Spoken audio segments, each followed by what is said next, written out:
नमस्ते, मी doctor Aboli Dhumal, lactation consultant and paediatrician. मी आज तुम्हाला लो मिल्क सप्लाय कशामुळे होतो याचे महत्त्वाच्या 3 गोष्टी सांगणार आहे. 3 big mistakes for low milk supply.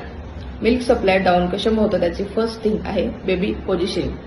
जर बेबी दूध पित असताना त्याचा लॅच जो आहे तो डीप लॅच नसून शॅलो लॅच असेल तरीही दूध कमी यायला सुरुवात होते आणि त्याच्यामुळे ब्रेस्टला व्यवस्थित पंप न झाल्यामुळे दुधाची कमतरता भासायला लागते.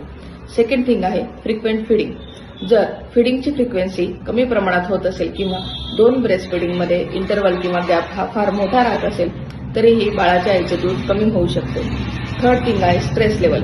बाळाच्या आई जर जास्त स्ट्रेस लेवलमध्ये असेल किंवा तिचं जे शेड्यूल आहे ते खूप हेक्टिक होत असेल तर त्यामुळेही तिला दुधाची कमतरता जाणवू शकते आणि बाळ भुकेले राहू शकते. आणि अदर फॅक्टरमध्ये आहे जर बाळाच्या आईला हार्मोनल चेंजेस होत असतील किंवा बाळाच्या आईचा जो आहार आहे तो कॅलरी डिफिशियंट असेल तरीही आईला दूध सप्लाय हा खूप कमी प्रमाणात असतो.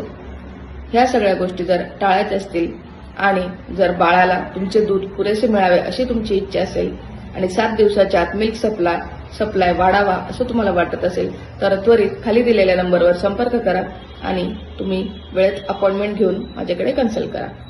थँक्यू.